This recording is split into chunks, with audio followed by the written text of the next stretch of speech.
At 10 kilometers up in the French sky, EasyJet Flight 674 suddenly ran into a serious crisis. The radio and autopilot stopped working, and the pilot had to rely entirely on their skills. The biggest worry was that contact with air traffic control was lost. If the plane was thought to be hijacked, fighter jets might be sent to take it down. But the trouble didn't end there. An American plane was rapidly approaching the EasyJet flight, and the risk of a mid-air collision was growing every second. Would this flight make it safely to its destination or not? Get ready to be lost in the sky with this fascinating and thrilling story. This is the story of Jet Flight 674. On the morning of September 15, 2006, at Alicante Airport in Spain, 138 passengers and 6 crew members boarded the Jet2 Airbus A319. Their destination was Bristol Airport in the United Kingdom, and the flight was expected to last about 2.5 hours. Most of the passengers were British, returning home after their summer holidays.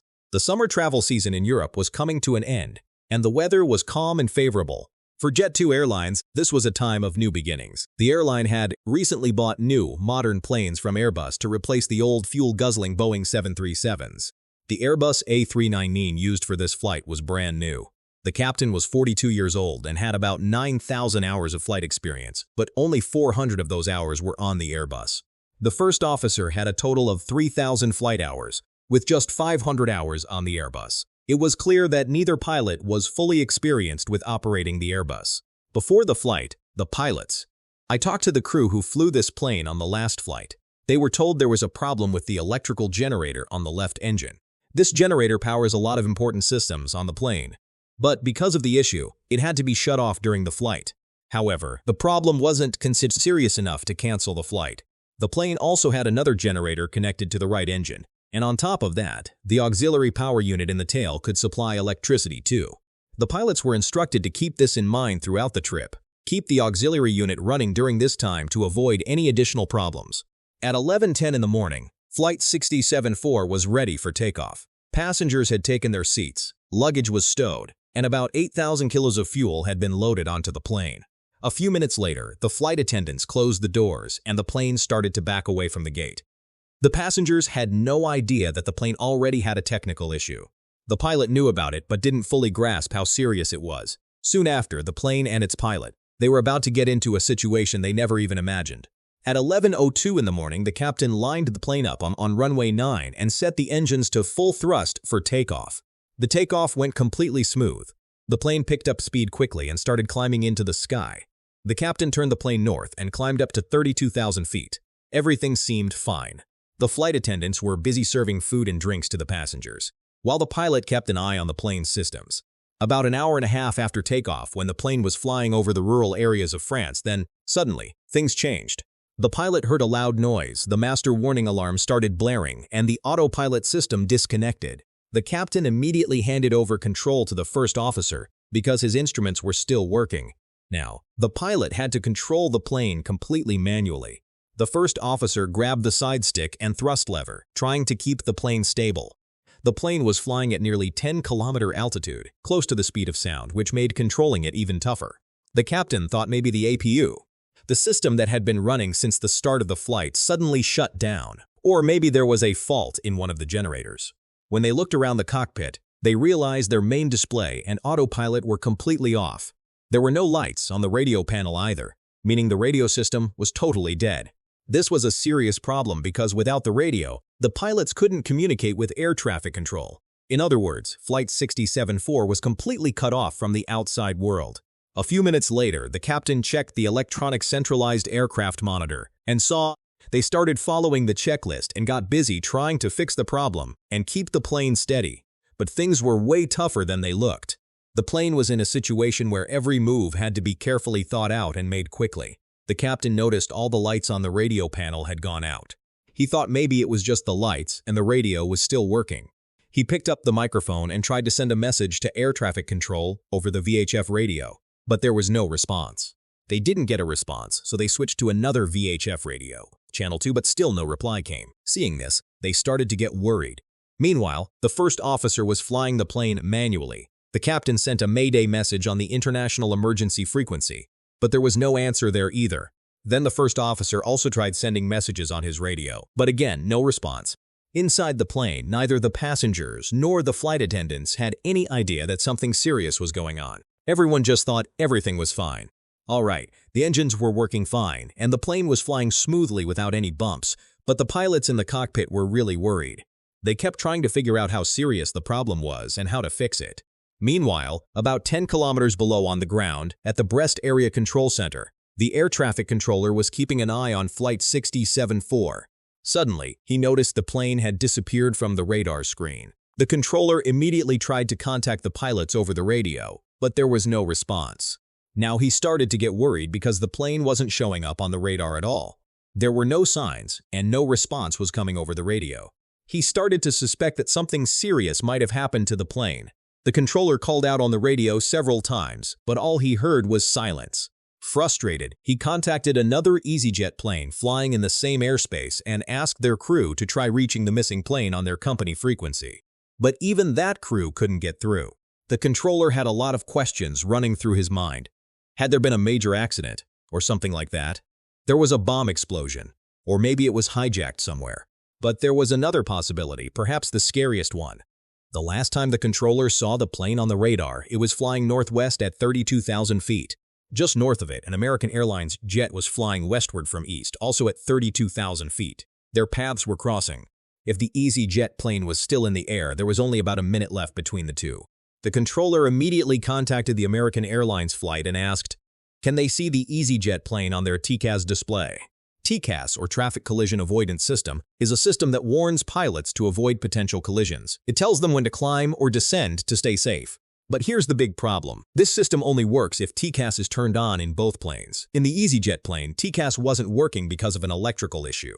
The pilot of American Airlines Flight 63 looked at his display but didn't see the EasyJet plane anywhere. The two planes were getting closer to each other by the second.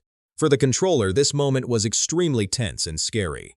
If the planes had collided, the loss of life and property would have been catastrophic. The controller faced a big dilemma. Should he order the American Airlines jet to change its altitude, or let it stay where it was? It all depended on what the EasyJet plane was doing at that moment. But the EasyJet plane wasn't showing up on the radar, so the controller had no information about it. He had to make a decision immediately. He told the American Airlines plane to go to 31,000 feet. They were instructed to come to the height of the feet, but just then it was time for the shift change in air traffic control. At such a critical moment, the controller handling the flight left his duty and handed over control to his colleague. The American Airlines jet hadn't even started descending yet. The pilots were still trying to spot the EasyJet plane through the window and the TCAS. Considering how serious the situation was, the old controller didn't have time to fully brief the new controller. In a rush, the new controller, the pilot of American Airlines Flight 63, was ordered to land immediately. He started bringing the plane down. The controllers watched nervously as the plane's altitude dropped on their screens. Then a voice came over the radio. The American Airlines pilot looked out his window and saw the EasyJet plane flying right above them. That was the missing plane. The controllers breathed a sigh of relief. Their biggest fear hadn't come true. There was only a 19-second gap between the two planes, but the problem wasn't over yet. The EasyJet plane was still in the air and no one was responding. And now, the controller was starting to worry that the plane might have been hijacked. Meanwhile, the pilot in the cockpit had no idea about this. He was busy trying to fix the communication problem. Still, he was also worried that the controllers might mistake them for a hijacked plane. If that happened and fighter jets were sent to intercept their plane, how would the pilot communicate with them without a working radio? And what if, for some reason, air traffic control suddenly ordered them to change course or go somewhere else? And if they couldn't hear or respond, would the situation get so serious that their plane would be shot down? These were the questions running through the pilot's mind, adding to his stress. Amid all this, he was fully focused on fixing their communication problem, but time was running out fast. After several attempts, when neither the captain nor the first officer could get through to air traffic control, the captain started following the next steps as per the ECAM checklist. At the end of the checklist, there was an instruction about transponder system number 1. Switch over to system number 2. The transponder is the device that gives air traffic control info about the plane's position and altitude. The captain switched the transponder system to number 2. This made the signal numbers start showing up on the screen again. But that didn't necessarily mean the plane was sending the signal properly. The numbers were on the screen, but the rest of the control panel lights were still off. The pilots were trying to figure out what was going on and couldn't tell if the system was actually working or if it was just showing numbers on the screen. It looked like the Brest air traffic controller had spotted the signal of GJJD Flight 674 on the radar again, which was a relief because the plane was on its planned route and flying at 32 feet. The controller immediately tried to contact the pilot over the radio, but there was no response. The radio connection was still down, which was a big problem. Inside the cockpit, the pilots were discussing how to handle the emergency situation. They had to decide how to update their squawk code, a special number used for identification.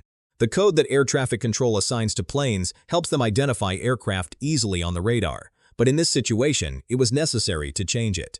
In aviation, there are 3 main emergency codes: 70 for hijacking, 760 for radio failure, and 7700 for a general emergency. The pilot realized that their problem was more serious than just a radio failure, so they set the 7700 code and pressed the identify button to alert the controller about the severity of the situation. On the radar, the air traffic controller saw that the plane was transmitting the 7700 code. It was clear the plane was facing a serious problem, but the controller had no idea what was actually going on inside the aircraft. The pilots in the cockpit were also trying hard to figure out what was causing the issue and how to fix it. The captain followed the checklist to solve the problem. First, he turned off generator number 1 and then turned it back on, hoping it would restore power to the system. But it didn't have any effect. All the plane's systems were still without power. They did, and because of that, the cockpit instruments and lights weren't working. In this situation, landing the plane safely became a huge challenge. The captain tried to get to the root of the problem. He asked himself what could have happened during the flight to cause this issue. He remembered that the autopilot located at the back of the plane had been on during the flight. He thought maybe the autopilot or its generator had stopped working. To check, the captain turned the autopilot off and then back on. The pilot was hoping that the autopilot's As soon as the plane started up, the cockpit instruments and systems were supposed to come back online, but that didn't happen. This made it clear that the problem wasn't with the APU. The pilots had very little time left, and the situation was getting worse by the minute. Their biggest challenge was figuring out how to restore power to the plane's systems so they could land safely. In this critical situation, the captain and first officer were considering every possible option. Despite all their efforts, nothing worked. They had lost contact with the outside world and were flying the plane manually. Could things get any worse? What if the first officer's instruments stopped working too? How would they get the plane back to the airport then? Or what if they got intercepted by fighter jets? How would they explain their situation? The problem was getting worse, and time was running out.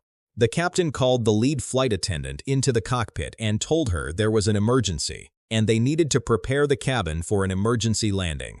It was the first time someone sitting in the back realized how serious things really were. The flight attendant, the rest of the crew were informed, and they started preparing the passengers for an emergency landing.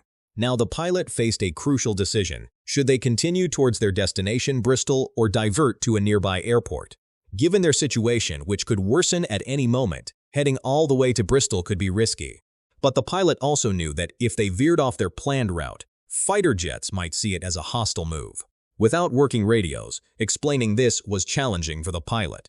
It would have been really hard to understand why they were doing this. If they had just stuck to their planned route, the chances of fighter jets intercepting them would have been lower. Besides, they already knew the weather conditions in Bristol. If they'd headed to any other airport, they wouldn't have had weather info for that place. After weighing all the options, the captain decided to keep going toward Bristol. Even though it meant the plane would be in the air longer, at least their movements would be more predictable to the outside world.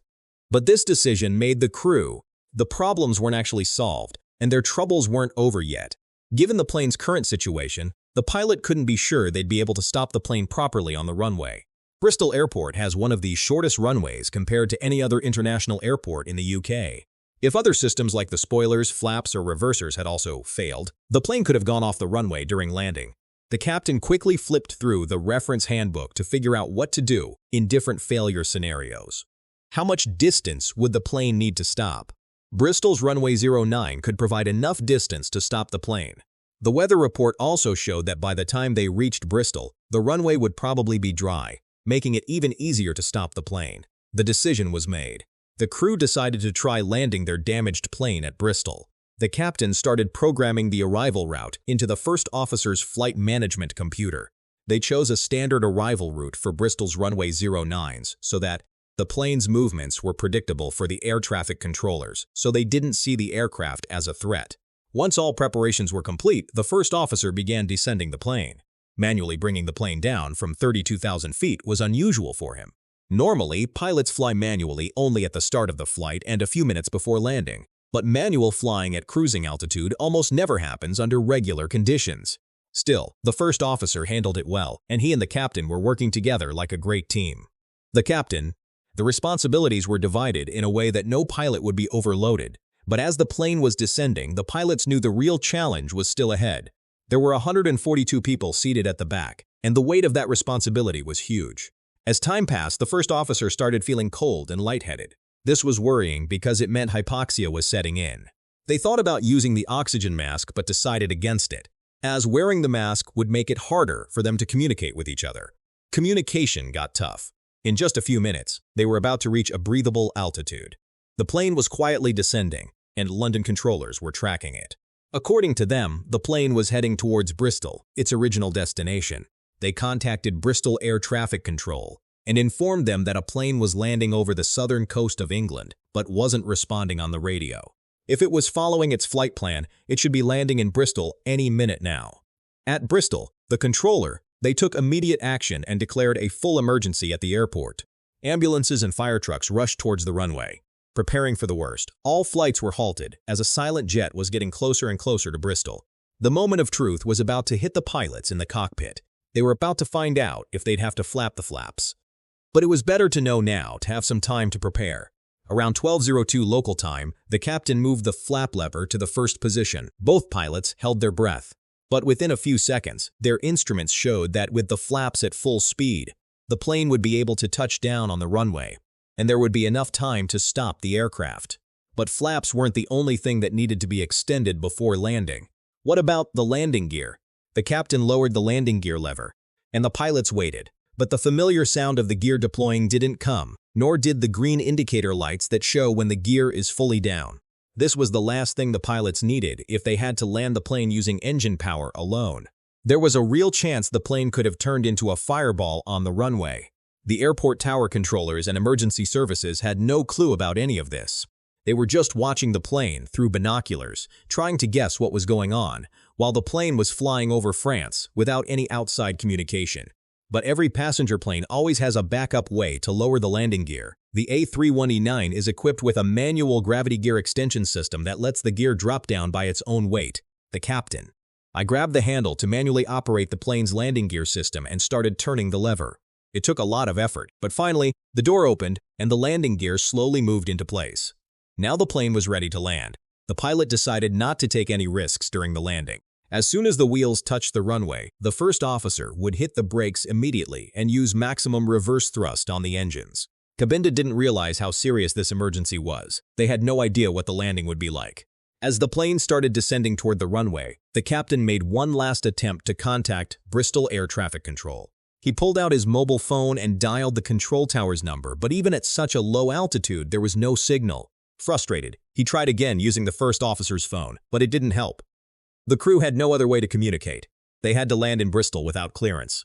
As the plane got closer to the runway, an automatic voice in the cockpit began announcing the altitude, and then the plane touched down, and the first officer hit the brakes immediately. The engines roared as they kicked into maximum reverse thrust. Within moments, the plane slowed down and came to a stop on the runway.